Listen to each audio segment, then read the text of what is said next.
சமுதாயத்திற்கு மட்டுமல்ல ஒட்டுமொத்த ஜனநாயக சக்திகளுக்கும் ஒரு பேரிழப்பு. சமுதாயத்தினுடைய பிரச்சனைகளுக்காக சமரசம் இல்லாமல் குரல் கொடுக்கக்கூடியவர்.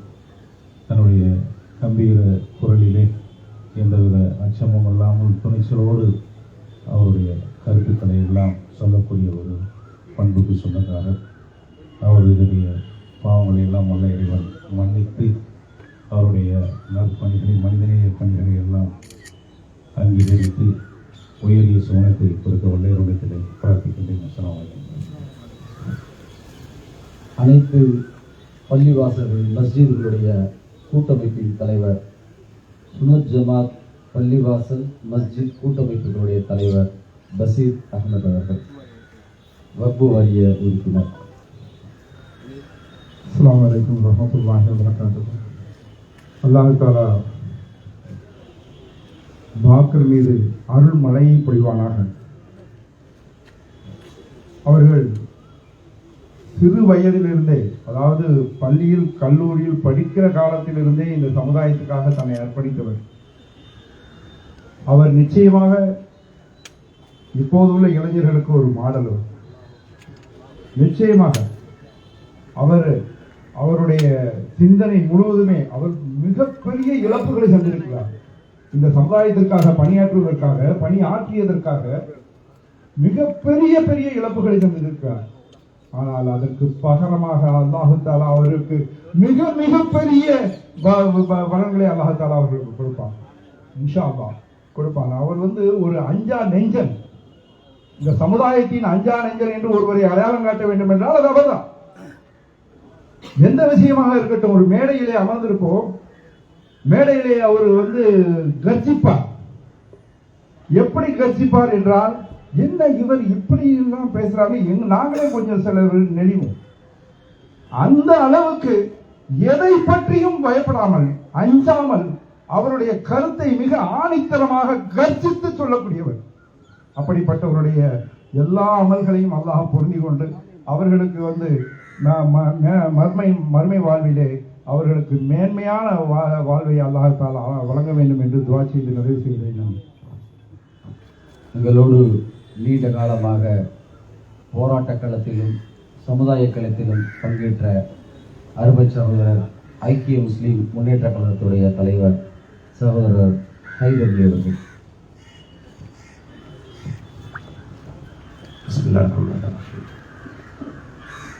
அஸ்ஸலாமு அலைக்கும் வரஹ்மத்துல்லாஹி வபரகாத்துஹு.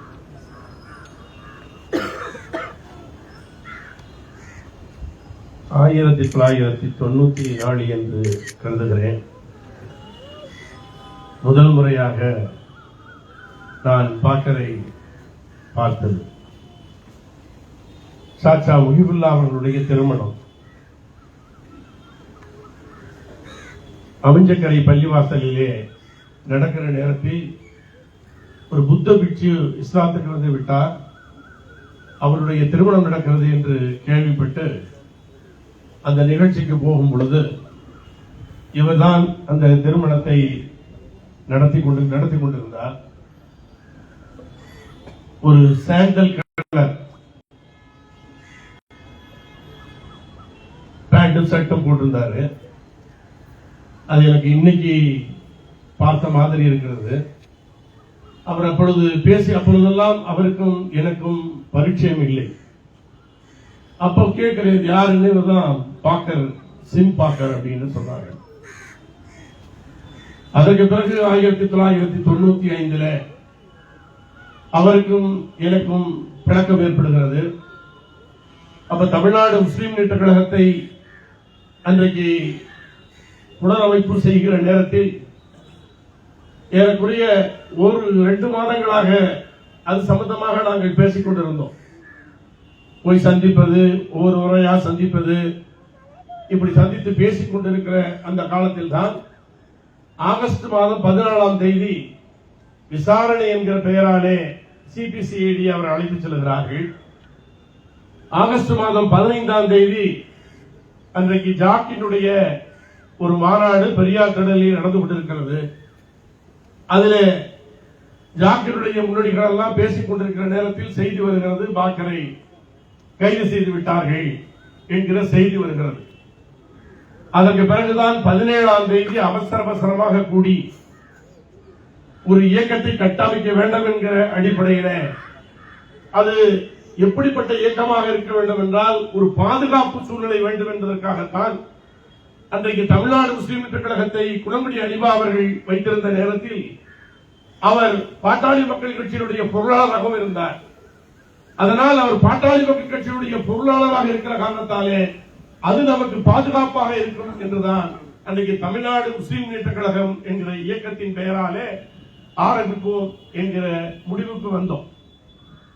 அதாவது பாக்கர் 15ஆம் தேதி கைது செய்யப்பட்ட பிறகு, அதுவும் தடாவில் கைது செய்த பிறகு அவர் விரைவாக வெளியே வந்தது என்பதும் போராட்டங்களும் 15ஆம் தேதி கைது செய்யப்படுகிறார். 17ஆம் தேதி தமுக உருவாகிறது.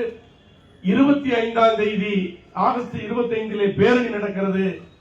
அது பாக்கருக்காகவும் நாகூரிலே கைது செய்யப்பட்டிருப்பவர்களுக்காகவும் அந்த பேரணி நடக்கிறது. அதற்கு பிறகு விரைவிலேயே ஒரு தடா கைதி வெளியே வந்தது என்பது அதுதான் முதல் முறை. அதற்கு பிறகு நானும் அவரும் ஒரு 38 நாட்கள் சிறையில் இருக்கக்கூடிய ஒரு பாக்கியத்தை அல்லாஹ் சுப்ஹானஹு வ தஆலா தந்தார். அந்த நேரத்தில் நாங்கள் அங்கே வந்திருந்த இஸ்லாம் அல்லாத, அது குறிப்பாக தேவேந்திர மக்களும் அங்கே வந்திருந்த தேவர் சமூகத்தை சேர்ந்தவர்களிடத்திலையும் நாங்கள் ஒரு தாவா செய்யக்கூடிய ஒரு வாய்ப்பை அல்லாஹ் சுப்ஹானஹு வ தஆலா எங்களுக்கு தந்தான். அப்படி அது கூட அன்னைக்கு தினமலரிலே அங்கே வேலூர் கோட்டை வேலூர் சிறையிலே மதமாற்றம் நடக்கிறது என்று எழுதுகிற அளவுக்கு அங்கே அப்படிப்பட்ட ஒரு பணிகளை எல்லாம் அங்கே அந்த நேரத்திலே செய்கிற பாக்கியத்தை அல்லாஹ் சுப்ஹானஹு வ தஆலா தந்தார். இதை ஏன் நான் குறிப்பிடுகிறேன் என்றால், சிறைச்சாலைக்கு போயிருக்கிறோம். அப்படி சிறைச்சாலைக்கு போயிருக்கிற நேரத்திலேயும் கூட அல்லாஹ்வுக்காக அவர்களிடத்திலே போய் இஸ்லாத்தை எடுத்து சொல்லி இஸ்லாத்திலே அவர்களை ஈர்க்கக்கூடிய ஒரு எண்ணத்தையும் செயலையும் அன்னைக்கு உண்டாக்கிய தோழன் தான் பாக்கர். அந்த 38 நாட்களும் நாங்கள் எங்களுக்கு சாப்பாடு அது சரியில்லை, எங்களுக்கு குழம்பு அது சரியில்லை என்றெல்லாம் கேட்கல. கொஞ்சம் புத்தகங்கள் மட்டும் அனுமதியுங்கள் என்று அவர் சூப்பரண்டத்தில் சொன்னோம். அவரும் எங்களுக்கு புத்தகங்களை கொண்டு வாங்கள் என்றால் நாங்கள் அது கட்டுக்கட்டுகளாக புத்தகங்களை கொண்டு வந்து, அந்த நேரத்தில் பழைய சமூகத்தை சேர்ந்த ஒருவர் தான் அடிஷனல் சூப்பரண்டாக இருந்தார், ரொம்ப ஸ்ட்ரிக்டானவர்.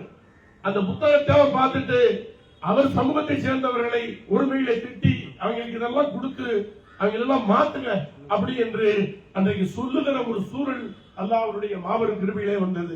அப்படிப்பட்ட பாக்கரை என்னை உரிமையோடு வாழா என்று அழைக்கிற இவனை நான் எப்பொழுது மீண்டும் அழைப்பேன் என்று எனக்கு தெரியவில்லை. அவனுடைய பாவங்களை அல்லாஹ் சுப்ஹானஹு வ தஆலா மன்னிக்க வேண்டும். சாலிகான குழந்தைகளுடைய துவாக்கள் என்று சொல்கிற மாதிரி அவனுக்கு சாலிகான குழந்தைகளை எல்லாம் பெற்று தந்திருக்கிறான். அந்த குழந்தைகள் அந்த 50 நாட்களும் அந்த மருத்துவமனையில மகன் யாரு மருமகன் யாரு என்று சொல்ல முடியாத அளவிற்கு 2 பேரும் அங்கே கடந்து பாடுபட்டதையும், அங்கே ஒவ்வொரு நிலையிலையும் அங்கே இருக்கிற மருத்துவர்களுடைய நிலைப்பாடு மட்டும் போராதா, நான் காவிரியில போய் காமிக்கிறோம், அப்போராவில காமிக்கிறோம் என்று எல்லா பயிர்களையும் எடுத்துக்கொண்டு அப்படி சுற்றிய குழந்தைகளையும் அவர் பெற்றிருக்கிறார். அதாவது நல்மக்களினுடைய துவாக்களை அல்லாஹ் அங்கீகரிக்கிறான். அப்படிப்பட்ட நல்மக்களை அல்லாஹ் சுப்ஹானஹு வ தஆலா அவருக்கு தந்திருக்கிறான். அவருடைய துவாக்களையும் அல்லாஹ் அங்கீகரிப்பான். நாமும் எப்படிப்பட்ட ஒரு நல்ல மனிதனை, ஒரு உரிமையோடு இந்த சமுதாயத்திற்காக தன்னை அர்ப்பணித்துக் கொண்டவனை இன்றைக்கு நாம் மண்டரையிலே வைத்து விட்டு இருக்கிறோம். அந்த பாக்கருக்காக நாம் அனைவரும் துவா செய்வோம். பாக்கர் வாழ்ந்த காலத்திலே பதவிக்காக எந்த நிலைக்கும் அவன் சென்றதில்லை. அப்படிப்பட்ட உத்தமமான ஒரு மனிதனைத்தான் நாம் இன்றைக்கு இழந்திருக்கிறோம் என்று கூறி வாய்ப்புக்கு நன்றி கூறி விடைபெறுகிறேன். ஆக அல்ஹம்துலில்லாஹி ரப்பில் ஆலமீன்.